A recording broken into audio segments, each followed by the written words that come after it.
dan hayalan dalam kenyataan. Kini ku alami satu masa indah dalam tidurku.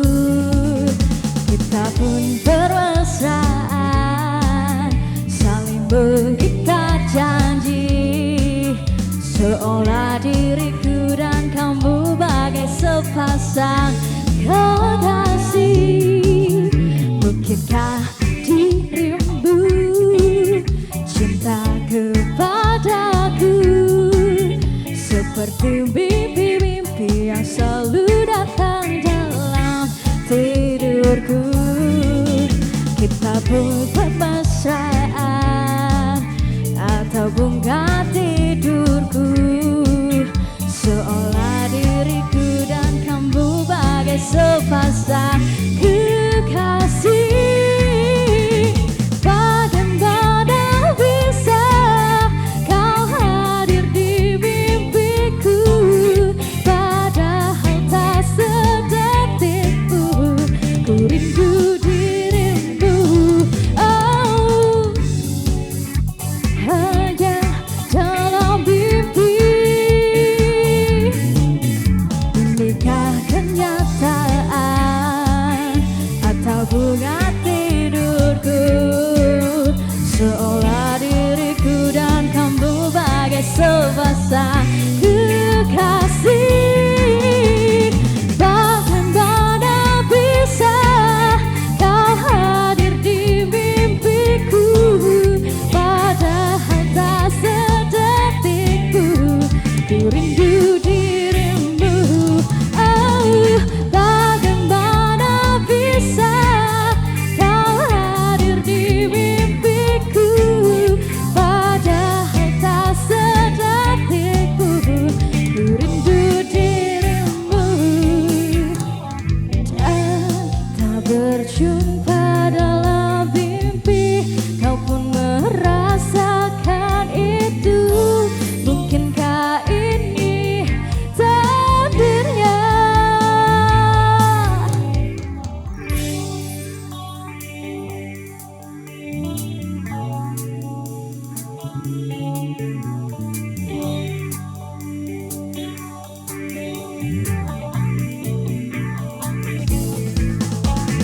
Bagaimana bisa kau hadir di mimpiku, padahal tak sedetik pun ku rindu dirimu.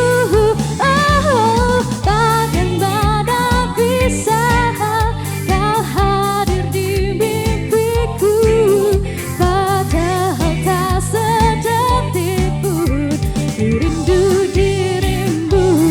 Oh, bagaimana bisa kau hadir di mimpiku, padahal tak sedetik pun ku rindu dirimu. Oh,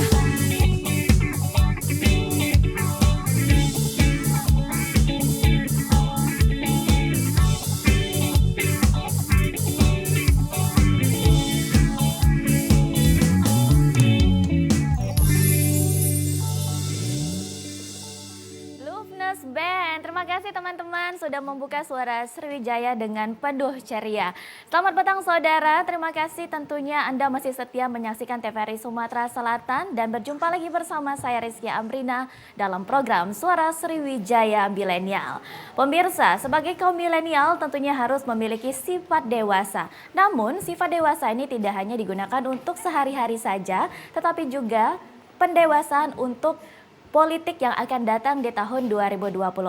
Lantas bagaimana pendewasaan politik di kaum milenial? Dan sudah hadir dua narasumber kita. Yang pertama ada Nehemia Iralbua, mahasiswa hubungan internasional FISIP Unsri. Halo, selamat sore. Ini panggilnya Nehem ya? Nehem, apa kabarnya? Baik banget, kalau Kak. Alhamdulillah. Alhamdulillah sehat-sehat juga. Dan juga sudah hadir Romi Oktarian Novasari, alumni Ilmu Politik FISIP UIN Raden Patah Palembang. Apa kabarnya Oktaria? Alhamdulillah baik, Kak. Alhamdulillah sehat selalu dan juga kita akan membahas mengenai tema kita hari ini mengenai pendewasaan politik milenial. Seperti kita tahu di tahun 2024 mendatang kita akan merayakan pesta demokrasi yaitu pemilihan umum. Tapi mungkin sekarang nih, mungkin teman-teman juga sudah paham lah ya, sudah banyak dan sudah banyak melihat iklan-iklan dan promosi-promosi lainnya. Mungkin nih mau tanya dulu tanggapan kalian di tahun 2023 ini sudah banyak nih yang iklan-iklan. Menurut kalian gimana sih pendapatnya? Dari Nehem nih duluan. Mungkin dari Nehem duluan. Terkait pengiklanan ataupun bagaimana branding identity yang dibentuk oleh suatu oknum yang tidak perlu kita sebut namanya, mungkin kandidat pun belum disebutkan. Tapi itu menurut saya sendiri itu hal yang lumrah karena berbicara terkait untuk menaikkan nama kita juga membutuhkan usaha pastinya. Apakah marketing awareness itu diperlukan untuk menjadi sebuah kandidat, itu pasti perlu. Tapi ada indikator yang menyebabkan apakah hal yang dia buat itu berlebihan atau tidak. Untuk sejauh ini dari kandidat-kandidat yang mungkin terlihat ataupun memiliki keinginan sih sebenarnya so far sih kita lihat belum sejauh itu. Tapi kita belum tahu nih ke depan. Tapi untuk mungkin kita para milenial sih sebenarnya pasti yang ingin yang inginnya pasti yang sesuai dengan visi Indonesia ataupun yang pastinya untuk membangun negara kayak seperti itu, Kak. Oke, kalau Oktaria gimana nih? Kira-kira udah mulai risih gak sih? Udah lihat duluan? Iya. Jadi kan bisa kita lihat banyak sekali isu-isu bahwasanya ada kandidat yang mau maju nih di pemilihan pemilu gitu kan. Nah, dari situ kan sudah banyak yang namanya baliho-baliho, dan mulai pemasaran politiknya itu sudah banyak sekali. Nah, dari situlah kita bisa melihat bahwasanya oh sudah ada nih isu-isunya yang ini akan maju ke pemilu. Dari situ juga kita bisa kepo, di sana memancing keponya kita itu, ini calon kandidat ini kira-kira cocok nggak ya untuk memimpin negara kita atau daerah kita gitu kan. Nah, dari situ ketika sudah memunculkan rasa kepo, kita sudah tahu bagaimana orang ini, dan disitulah kita bisa memilih sesuai kriteria apa yang kita inginkan untuk calon pemimpin kita di masa depan. Berarti bisa dibilang untuk Oktaria sendiri ini masih bisa jadi penilaian ya Iya, kira-kira betul nih sekali. Orang yang sudah sekarang nih memberikan iklan terus nih, promosi-promosi terus nih jadi penilaian ya, Iya, cocok penilaian. atau tidakkah nanti Betul suaranya sekali. diberikan untuk Iya, mereka. betul. Tapi nih ngomong-ngomong ini pemilunya di tahun sebelumnya berarti sebelumnya sudah ikut pemilu Sudah. ya? Sudah. Gimana nih dari tahun sebelumnya dan melihat sekarang setahun lagi kita bakal pemilu lagi, suara yang kalian berikan itu sia-sia nggak sih kira-kira menurut kalian sendiri? Oktaria dulu deh duluan. Ya, kalau untuk suara yang diberikan pada beberapa tahun yang lalu, ya untuk sejauh ini alhamdulillah banyak sekali program-program pemerintah yang memang sudah banyak terlaksana, positif dan mementingkan kepentingan rakyat, dan semoga di tahun 2024 segala program yang memang belum tercapai dapat diwujudkan pada kepemimpinan selanjutnya. Selanjutnya ya. Untuk Nehem sendiri gimana nih? Suaranya kira-kira merasa sia-sia nggak atau malah wah ternyata suaranya nggak sia-sia gitu? Disclaimer mungkin kita dua di sini berdiri bukan sebagai duta milenial ya, bukan pastinya ya. Tapi memang ini POV kita, bahwa saya percaya ketika menjadi sebuah pemimpin adalah hal yang penting untuk dicintai dan disegani sekali dua. Tapi mungkin menurut kita dua itu sudah baik, tapi menurut orang lain juga baik. Apakah suara yang saya letakkan hari ini itu sudah menjawab ekspektasi saya? Jujur kalau dari data, dari survei ataupun dari hal yang telah dilakukan oleh pemerintah sekarang itu sudah cukup mencukupi, ataupun memang kita sekarang lagi ada di middle income country gitu kan. Artinya challenge kita lebih banyak ketimbang dulu. Tapi apakah kita Indonesia sanggup untuk menjawab hari ini? Menurut saya pemerintah sudah cukup. Tapi balik lagi, mungkin teman-teman mempunyai POV lain, it's all coming back to them. Kita di sini juga memiliki perspektif sendiri gitu, Kak. Oke, tentunya ada perspektifnya sendiri. Mungkin ada yang merasa puas, ada Benar juga banget. mungkin yang merasa cukup ya. Tapi untuk Nehem dan Oktaria sendiri nih, menurut kalian dewasa dalam dunia politik itu gimana sih? Apalagi bisa dibilang nih kaum milenial lagi masa-masa antara dewasa dengan enggak ya? Benar. Lagi masa-masa dilema ya bahasanya Benar ya. Gimana nih dari Nehem dulu, boleh silakan. Ya, berbicara terkait politik, artinya kita mencoba kita breakdown goals-nya dulu. Politik berbicara terkait kepentingan. Itu kata realisme. Artinya, ketika kepentingan tercapai, politik itu ada. Sama halnya, politik bukan hanya pada negara. Ketika kita berbisnis, klien kita mengikuti kita, itu politik.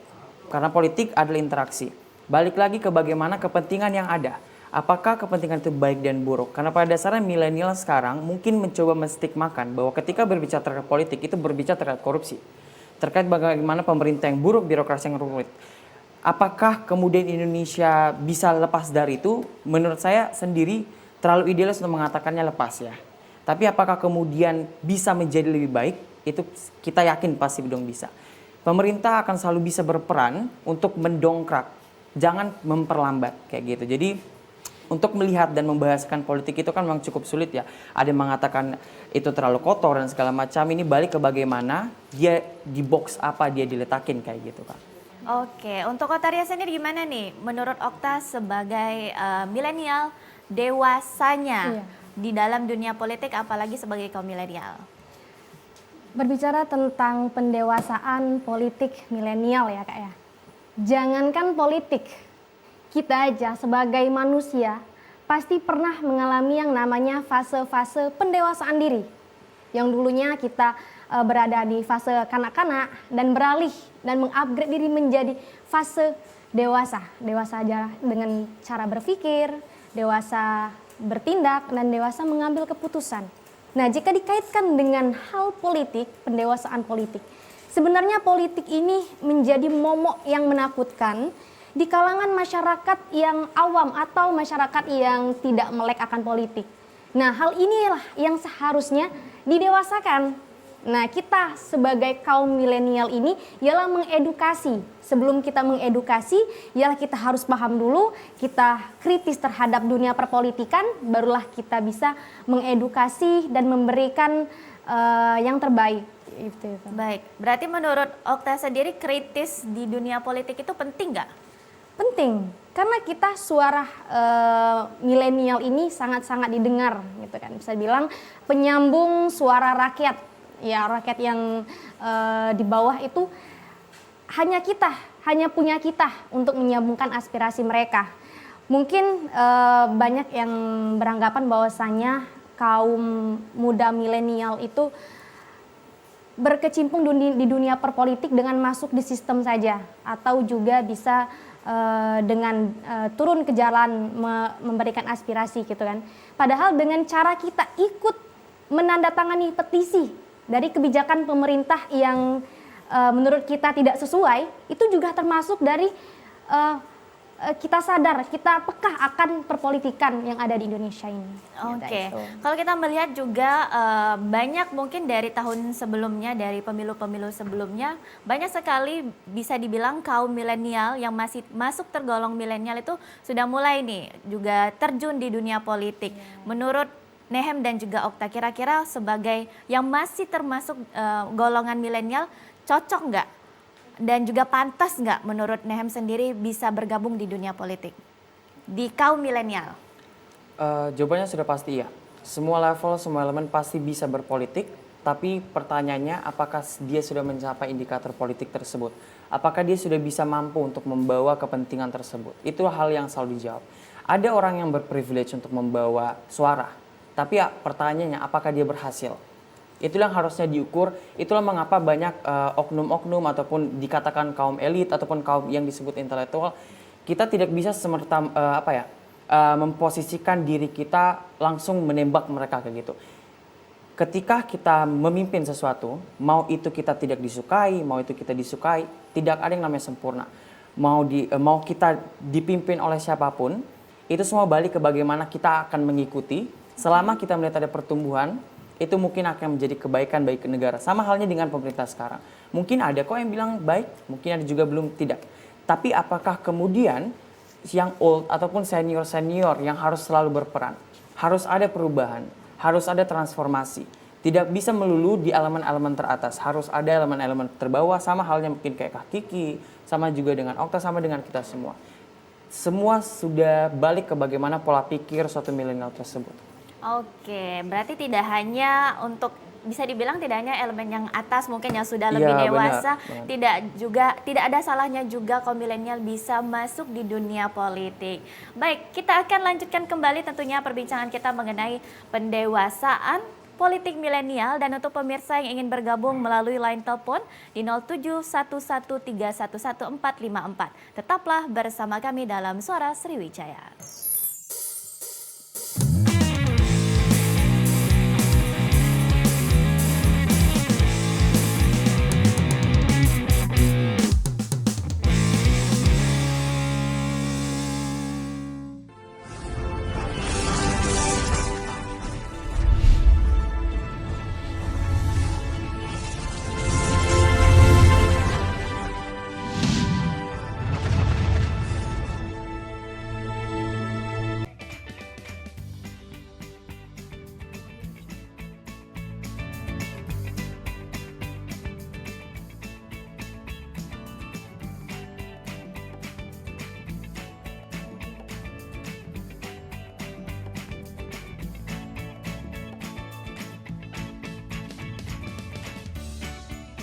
Gimana? Bersih dan jernih kan siarannya? Jangan khawatir, semua ini gratis. Tidak perlu beli kuota internet dan nggak perlu biaya berlangganan. Bagi kamu yang masih menggunakan TV analog, cukup dengan satu langkah mudah. Untuk televisi yang sudah siap digital, cukup scan ulang siaran TV kamu untuk menangkap siaran TV digital. Banyak pilihan programnya, bersih gambarnya, jernih suaranya, dan canggih teknologinya. Ayo, kita beralih ke siaran televisi digital.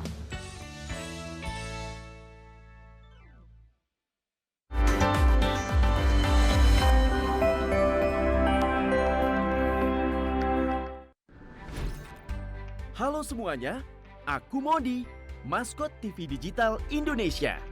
Aku akan membantu semua orang menuju migrasi TV digital. Di mana? Di siarandigital.id dan call center 159. Ayo semuanya, dukung migrasi TV digital. Bersih gambarnya, jernih suaranya, dan canggih teknologinya.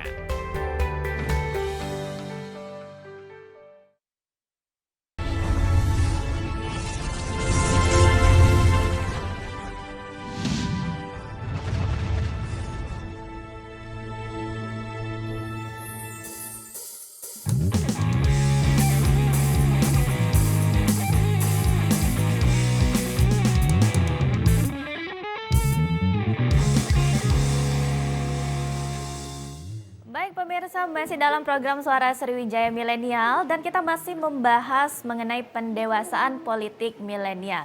Sebelumnya juga sudah dijelaskan menurut pendapat dari Nehem sendiri bahwa bakal calon yang dari kaum milenial itu juga harusnya bisa berkecimpungan tidak hanya di kaum-kaum mungkin yang sudah lebih dewasa. Tapi menurut Oktaria sendiri gimana nih? Pantaskah juga ikut berkecimpungan kaum milenial di dunia politik? Menurut Okta, ya sama seperti Nehem. Suara atau gerakan dari seorang kaum milenial ini sangat-sangat dibutuhkan. Ya. Selain dari semangatnya, kemudian juga suaranya itu sangat benar-benar dibutuhkan, diperlukan sekali karena memang ya masa-masanya memang masa-masa kita gitu, masa-masa kita untuk masuk ke dalam politik, kita mengubah sistem politik yang ada jika memang menurut kita sistemnya tidak sesuai atau banyak kebijakan-kebijakan yang menurut kita tidak pro akan kepentingan rakyat, ya kan? Dan dari situlah harus ditanamkan dari sekarang supaya kita bisa merubah.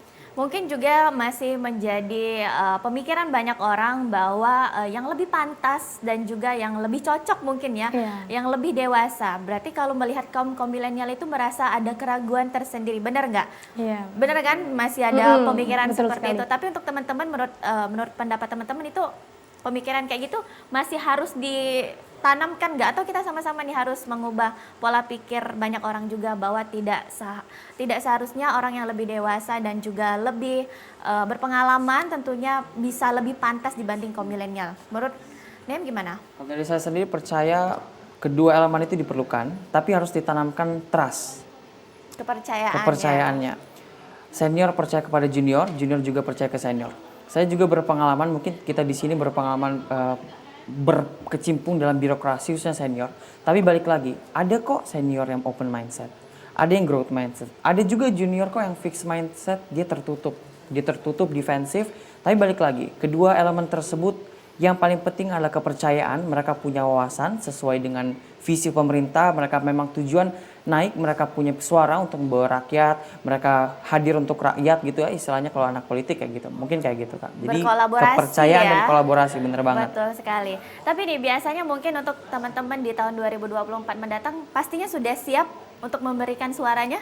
Sudah siap? Sudah siap banget. Sudah siap sekali. Sangat siap. Sudah sangat siap sekali. Nah ini yang menjadi bahan pertimbangan nih dari teman-teman sendiri. Yang biasanya, lebih milih ini karena mungkin zodiaknya mungkin, atau gimana? Dari Dr. Ria sendiri biasanya bahan pertimbangannya apa nih? Ya, jadi bahan pertimbangan dan yang poin yang paling utama itu ketika kita memilih pemimpin itu harus tahu bebet, bibit, dan bobot ya. Nggak cuman pasangan aja. Jadi jodoh ya. Nggak jodoh aja yang harus dicari tahu latar belakangnya. Melainkan seorang pemimpin atau kandidat yang akan memimpin kita nanti pun harus kita tahu backgroundnya, kemudian track recordnya, kemudian juga rekam jejaknya dahulu kan. Mungkin ketika dia masih kuliah, ketika ia belum berpikir untuk menjadi kandidat pemimpin, dari situ kan kita bisa melihat. Nah itu menjadi poin yang pertama. Kemudian poin yang kedua bagaimana cara ia taat kepada norma agama atau norma hukum. Balik lagi ke rekam jejaknya. Ketika ia sudah pernah dipidana atau melanggar hukum-hukum, norma-norma yang berlaku yang ada di Indonesia ini, menurut saya itu tidak menjadi poin plus bagi pemimpin yang akan kita pilih. Kemudian yang ketiga itu dilihat dari visi misi. Nah, dari visi misi inilah kita bisa melihat seberapa cocok visi dan misinya dengan apa yang kita inginkan. Misal nih, kalau kita ini ingin dipimpin oleh pemimpin yang lebih pro atau lebih mendukung pendidikan anak-anak yang kurang mampu, artinya kita harus memilih pemimpin yang memiliki visi misi tersebut, gitu. Kemudian yang lebih mendukung anak-anak kaum muda milenial maju di kancah UMKM gitu kan, di perekonomian. Nah, artinya kita harus memilih pemimpin yang seperti itu.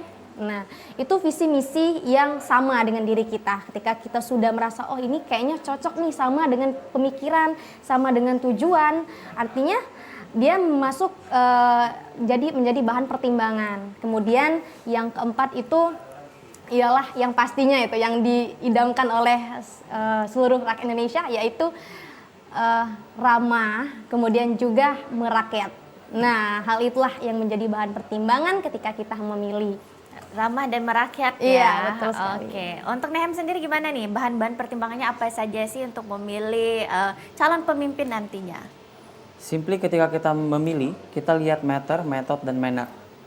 Method, lihat metodenya. Komunikasi politik yang dia pakai apa sih sebenarnya? Apakah sudah sesuai dengan yang kita mau? Apakah sudah cocok dengan dinamika yang Indonesia perlukan? Banyak mengatakan dulu Soekarno bagus, ada yang mengatakan Soeharto bagus, Megawati bagus, semuanya bagus. Semuanya bagus menurut perspektif masing-masing. Semua ada kemajuan, tapi yang bahaya jika ada perlambatan. Tapi menurut setelah Indonesia berapa kali ulang tahun mengadakan HUT RI, kita ada kemajuan kok. Artinya kan that's okay. Mereka mungkin boleh mengemukakan hal-hal yang mereka undang-undang terhadap pemerintah. That's okay. Itu adalah indikator sebuah demokrasi seperti itu. Tapi ketika kita melihat kandidat, jangan sampai dia memiliki kepentingan yang terlalu signifikan. Contoh dia ibaratnya dia ditunggangi ataupun mungkin dilatar belakangi. Hal-hal tersebut kan kita bisa lihat sebagai interest yang terlalu kuat kayak gitu. Manner pastinya ramah dan merakyat seperti yang disampaikan Okta. Berapa kali kita melihat mungkin pemerintah sekarang atau pemerintah dahulu itu berapa kali dia lebih merakyat, apa sih sebenarnya kata merakyat yang dia mampu? Apakah dia harus memang di level paling bawah kayak gitu? Itu selalu menjadi pertanyaan. Apa kata merakyat? Apakah orang kaya juga bukan rakyat? Apakah orang bisnis juga bukan rakyat? Artinya kata merakyat sebenarnya itu sebuah indikator yang melayang. Itu kata yang harus ditransformasi kata merakyat tersebut menurut kita ya sendiri ya. Dan yang terakhirnya pastinya matter. Apa sebenarnya yang dia bawa? Matter, isi visi dia apa? Kalau memang jelas dan sesuai dengan kapabilitas yang dibutuhkan Indonesia, let's go gitu, go ahead.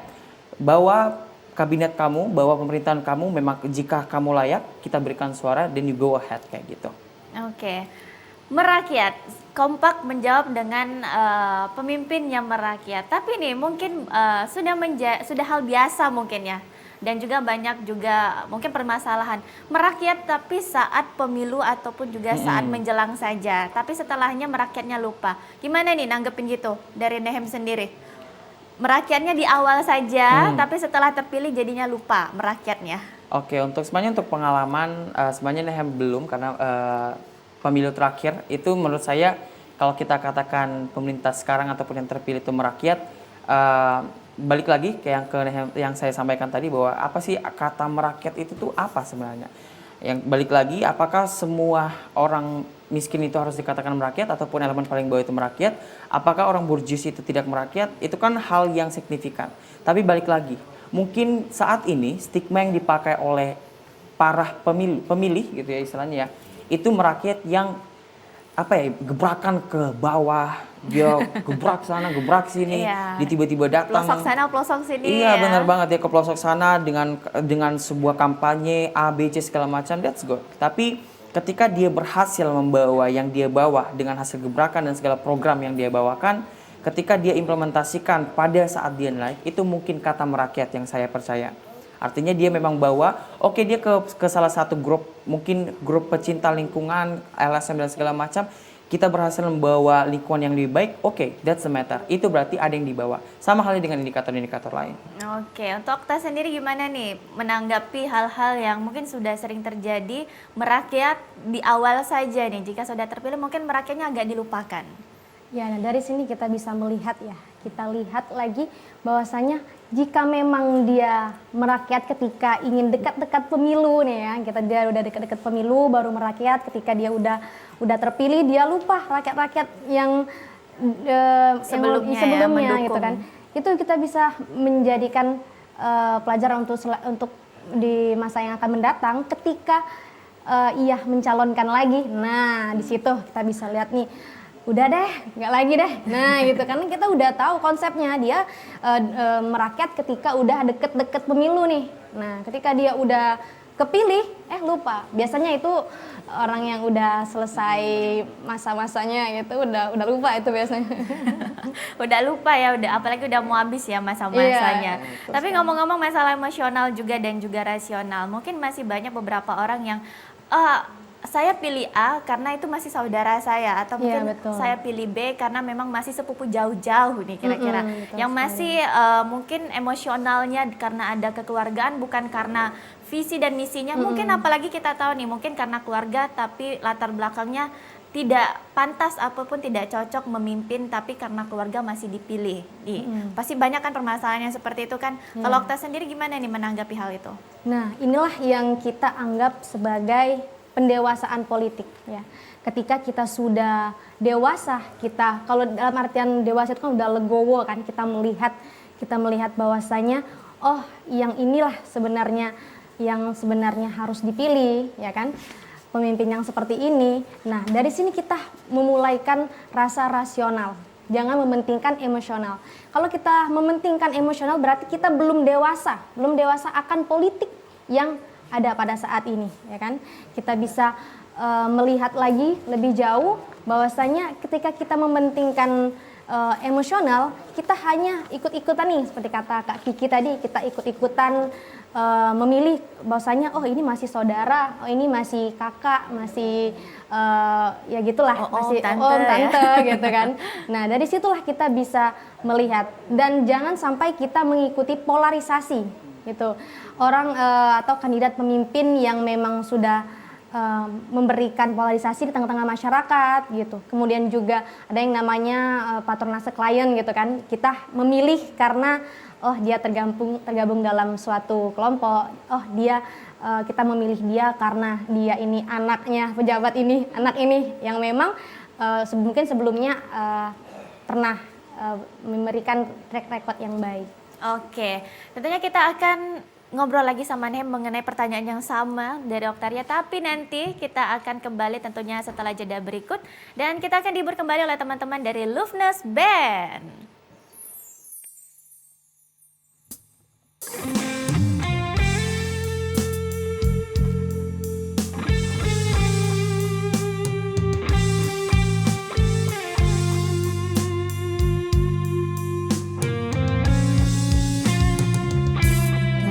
Padaku tali benang terpanjang agar ku bisa kau terbangkan sejauh yang kau membawa angin kencang, bawakan kesenangan dapat buatmu terbangkanku sejauh yang kau membawa. Dengan senang kau terbangkan aku terlalu tinggi, terlalu tinggi. Oh, di atas awan ku nikmati dua sisi, indah terbang terlalu tinggi, takut jatuh terlalu jauh. Semakin tinggi, semakin jauh ku melihat. Apakah engkau dengan erat tarik aku lebih dekat? Ku mohon jangan kau lepaskanku.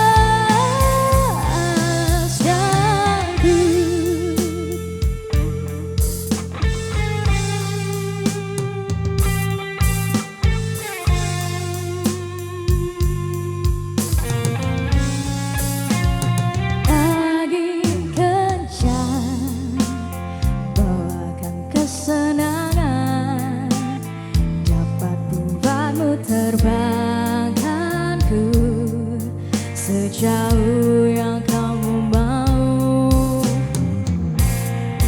Dengan senang kau terbangkan aku terlalu tinggi, terlalu tinggi.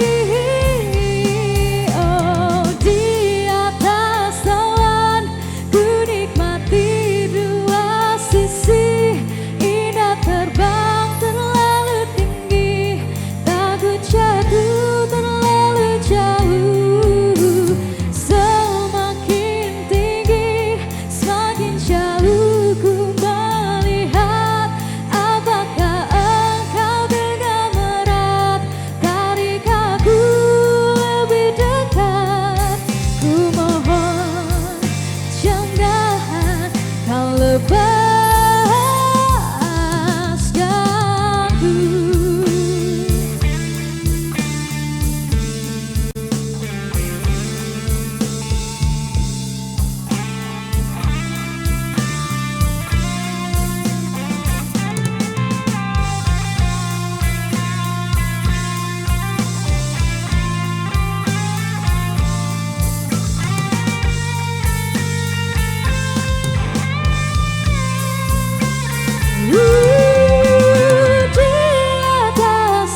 pandemi COVID ini kita jadikan momentum untuk melakukan percepatan transformasi digital. Era TV digital ini sudah di depan mata. Yang penting untuk masyarakat itu kualitas siarannya bagus.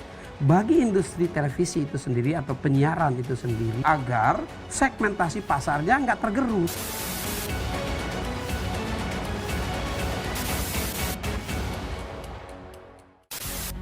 Sejarah panjang dunia penyiaran diawali dengan hal yang sederhana, yaitu informasi. Semula informasi tersampaikan hanya didengar. Seiring waktu perkembangannya, informasi tidak hanya dapat didengar, melainkan dapat dilihat asal kejadian informasi itu melalui pesawat televisi. Pada tahun 1925, berdirilah Radio Batavia bentukan Hindia Belanda dalam menguasai informasi dan menjadi alat propaganda pada masa penjajahan di Indonesia. Melalui siaran yang terjadi pada tahun 1933, dipelopori oleh KGPAA Mangkunegoro ke-7 dengan mendirikan Solos Radio Vereniging atau SRV di Solo, dan di Yogyakarta berdiri Radio Mafro. Siaran SRV untuk melawan siaran hiburan budaya barat dengan siaran kebudayaan asal Jawa Indonesia yang siarannya sampai seluruh Hindia Belanda. Dan sejak tahun itulah menjadi tonggak sejarah penetapan Hari Penyiaran Nasional.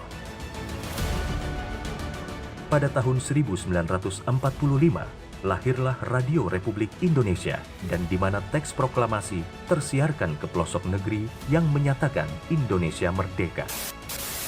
Sejarah dari dunia televisi adalah pada tahun 1962, di mana TVRI sebagai televisi pertama Indonesia yang mengudara dan menyiarkan langsung pembukaan Asian Games keempat di Indonesia. Hingga saat ini, Hari Siaran Nasional telah menginjak masa 88 tahun sebagai saksi dunia penyiaran Indonesia.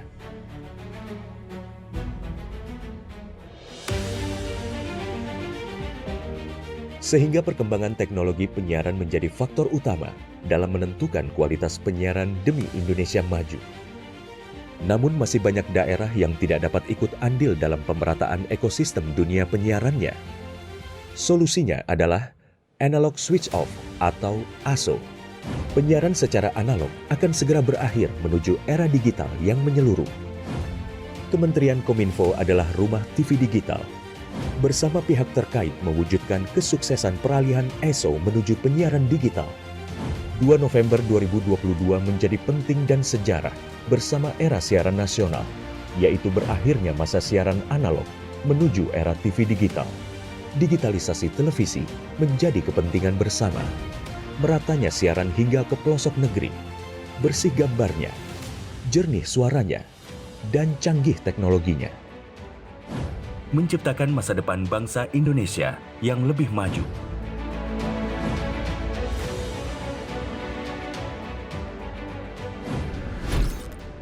Halo semuanya, aku Modi, maskot TV Digital Indonesia. Aku akan membantu semua orang menuju migrasi TV digital. Di mana? Di siarandigital.id dan call center 159. Ayo semuanya, dukung migrasi TV digital. Bersih gambarnya, jernih suaranya, dan canggih teknologinya.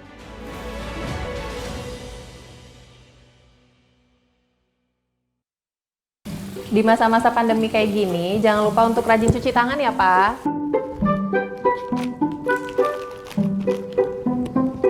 Pak, hand sanitizer kita habis loh. Nanti jangan lupa beli ya. Tenang, Ma. Papa masih punya satu lagi kok. Aman. Hai, sayang. Pak, jangan lupa jaga jarak ya, Pak. Iya, kalian berdua belajar ya? Iya. Ya udah, belajar yang benar ya. Iya. Papa tinggal dulu ya.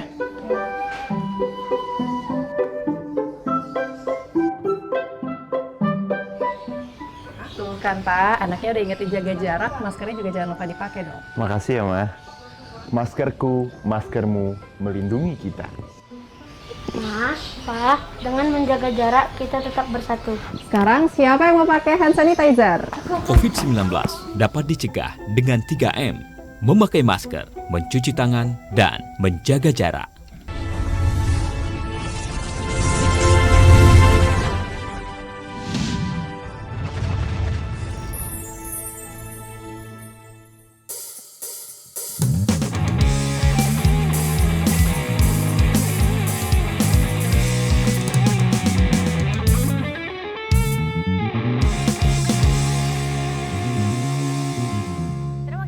pemirsa, Anda masih bersama kami dalam program Suara Sriwijaya Milenial. Kita lanjutkan kembali perbincangan kita mengenai pendewasaan politik milenial.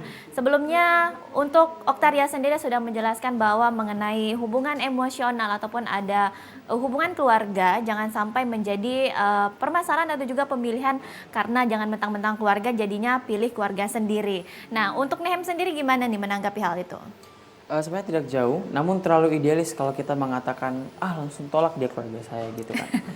Cukup rasional siapa yang mungkin, cukup banyak kita lihat mungkin ya disampaikan putra daerah provinsi bla bla bla, putra daerah gitu kan sudah biasa gitu ya. Padahal ternyata dia lahir di Jakarta atau bahkan darahnya hanya 1% dari wilayah tersebut. Tapi balik lagi tentang bagaimana kapabilitas, meter, metode dan manner. Memang kalau memang dia bisa untuk rakyat dan hadir untuk rakyat, go silakan gitu. Tapi balik lagi bahwa 3 hal itu menjadi rasionalisasi untuk bagaimana mungkin milenial memilih ke depannya kayak gitu. Karena balik lagi bahkan kalau sesuai data yang pemilu 2019 itu 30-40% loh generasi milenial. Artinya tahun ke depan mungkin 2024 mungkin bisa mencapai 45, artinya akan memenuhi bonus demografi kayak gitu. Jadi betul. Tangan Indonesia berada di generasi milenial tersebut pastinya. Betul sekali. Betul. Tentunya juga hoax sekarang menjadi permasalahan di mana apalagi Benar. di menjelang tahun politik ini banyak sekali hoax saling berlemparan. Menjelekan A, menjelekan B, dan menjelekan C, saling menjelekan. Hoax ini gimana nih teman-teman menghadapinya? Mungkin juga untuk teman-teman milenial yang mungkin lebih sering nih mendapati berita-berita hoax. Kalian biasanya gimana menanggapi berita hoax ini? Dari Oktaria? Ya, untuk melihat hoax yang saat ini sedang bertebaran di mana-mana ya kan. Hal yang pertama harus kita lihat dari judul yang diberikan. Nah, biasanya kan dari judul-judul itu kita sudah tahu, oh ini kayaknya memanipulasi nih. Ya, jadi judul-judul ini kayaknya agak meragukan. Nah, dari situ dari judul-judul itu kita lihat lagi apakah di tempat-tempat lain itu sama.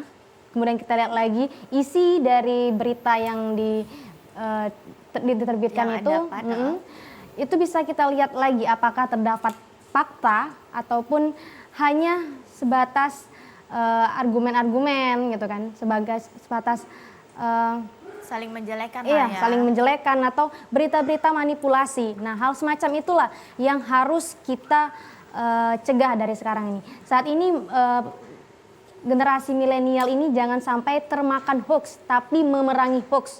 Itu yang harus kita biasakan dari saat ini. Betul sekali, harus memerangi hoax ya, jangan termakan hoax. Untuk Nehem sendiri gimana nih menanggapi hoax-hoax yang sudah sangat banyak sekali beredar di dunia politik juga khususnya? Cukup lumrah kalau kita ibaratkan grup keluarga kita sendiri mengirimkan, wah ada nih hoax, kan beda-beda tiap hari, ada yang politik, ada yang mungkin dia melakukan hal tersebut, padahal itu ternyata hanya asumsi.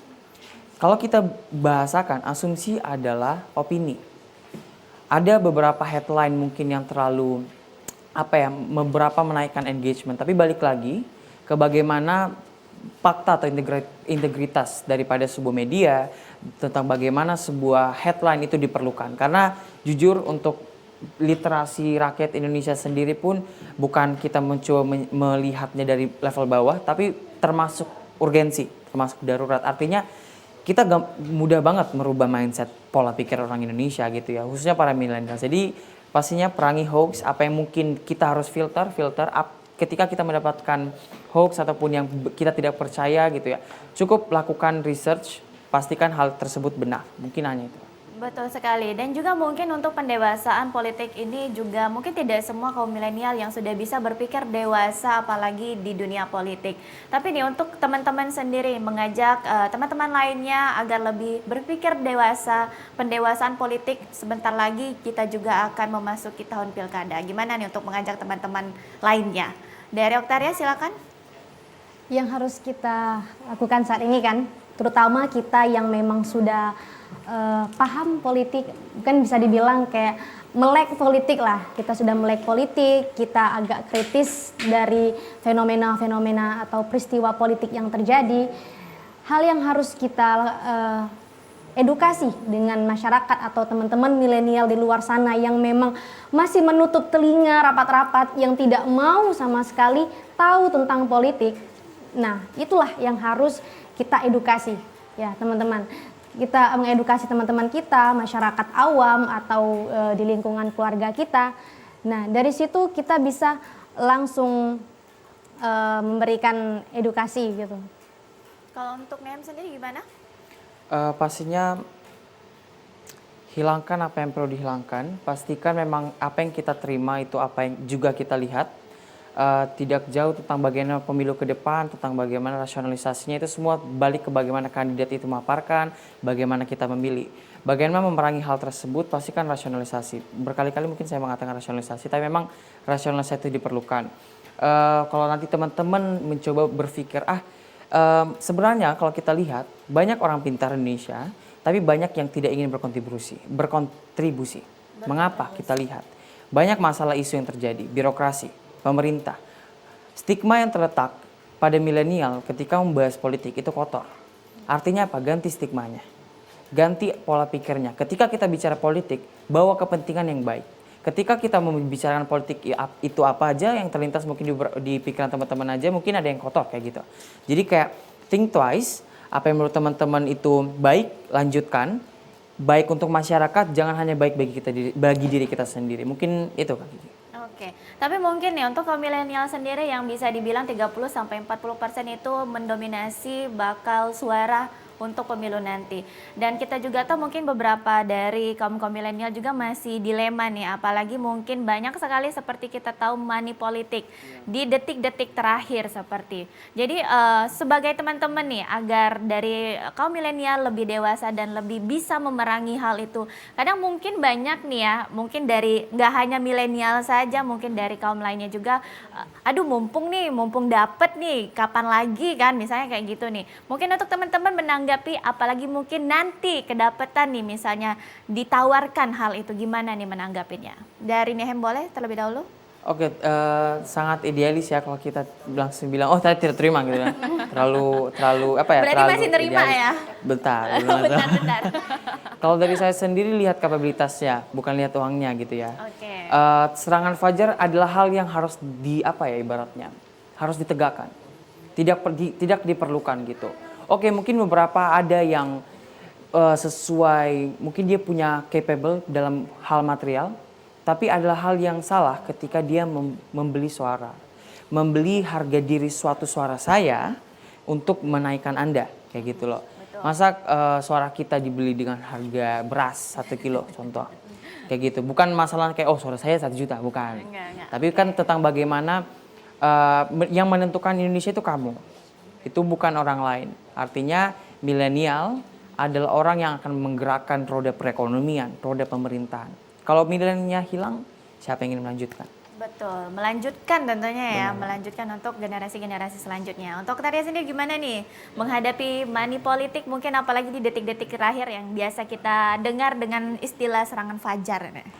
Iya, sebenarnya setuju banget sama apa yang ditarakan sama Nehem.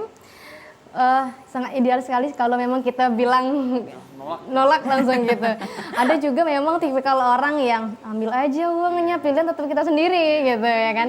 Bahkan iya, andai saya pilih uangnya sama saya juga gitu ya. Jadi kita uangnya banyak dapat, terus pilihan tetap sesuai visi misi yang kita hendaki gitu.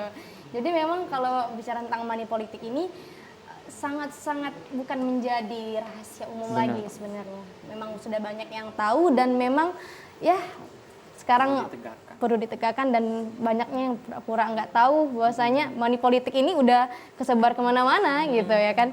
Nah jadi untuk sebenarnya ini sama saja kita menormalisasikan yang memang seharusnya tidak normal, dan inilah termasuk juga tidak dewasa dalam berpolitik. Nah tidak dewasa. Kalau kita dewasa dalam berpolitik ya pasti kita dengan cara yang benar berpolitik atau bersaing dengan cara yang lurus, dengan sehat gitu kan, tanpa adanya embel-embel money politik. Betul. Nah itu.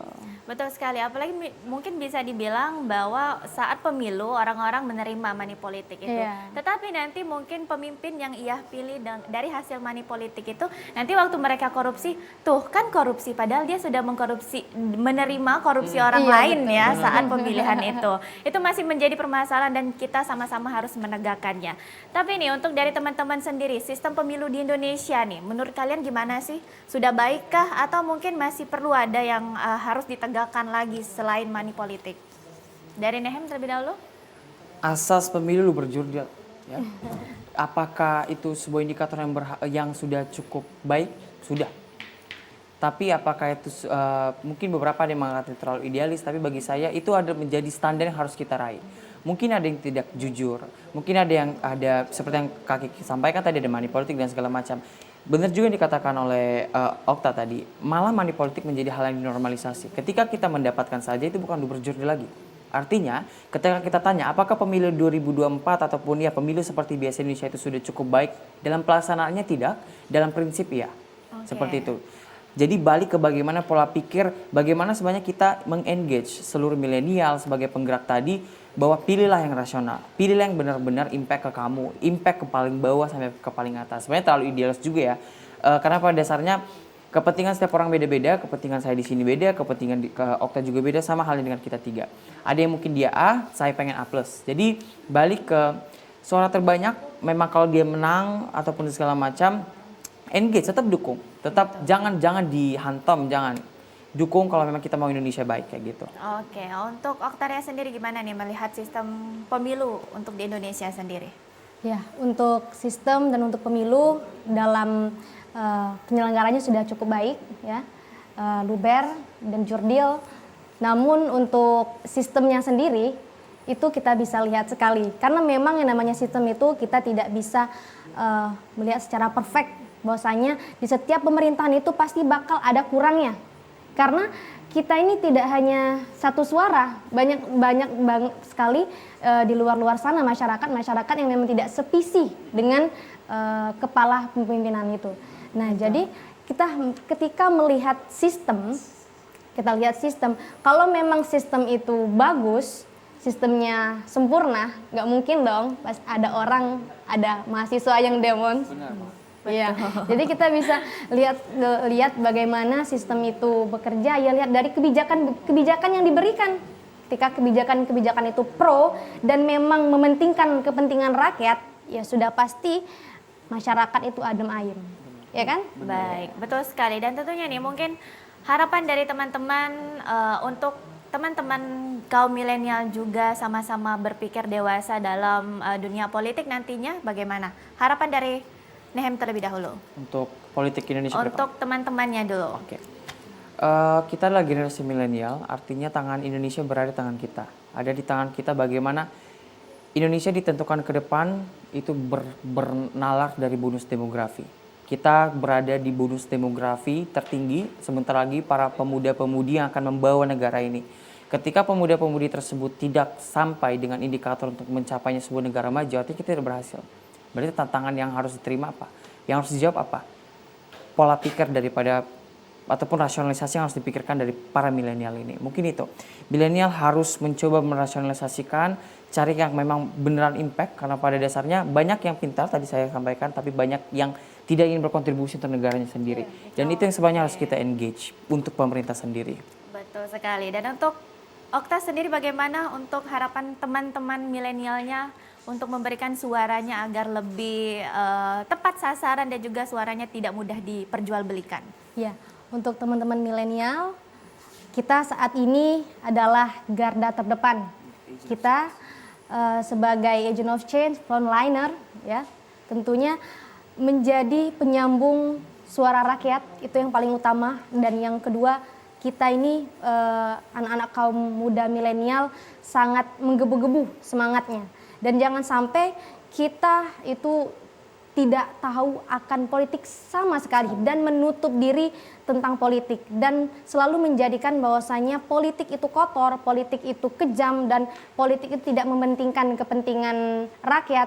buang itu jauh-jauh. Ketika kita sudah tahu bagaimana politik itu, kita sudah tahu apa saja yang diajarkan oleh ilmu-ilmu politik, maka kita akan terbuka. Oh, bahwasanya politik tuh gini loh, politik tuh nggak sekotor apa yang ada di pikiran orang-orang, dan ternyata yang membuat kotor adalah oknum-oknumnya. Jadi jangan salahkan politik. Justru ketika banyak kita melihat oknum-oknum yang kotor bermain di dalamnya, harus kita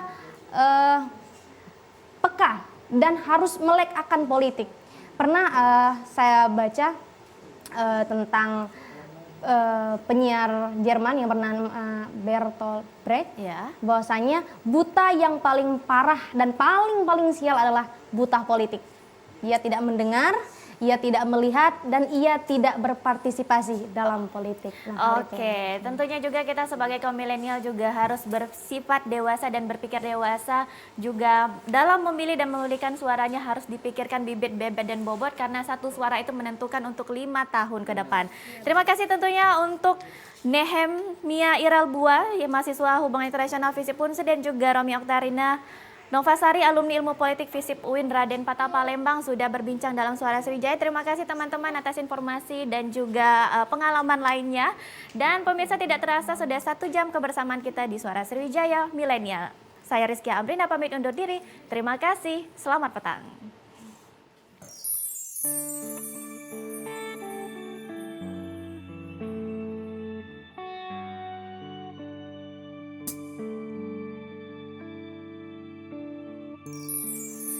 Let's take our time tonight, boy. Above us all the stars are watching.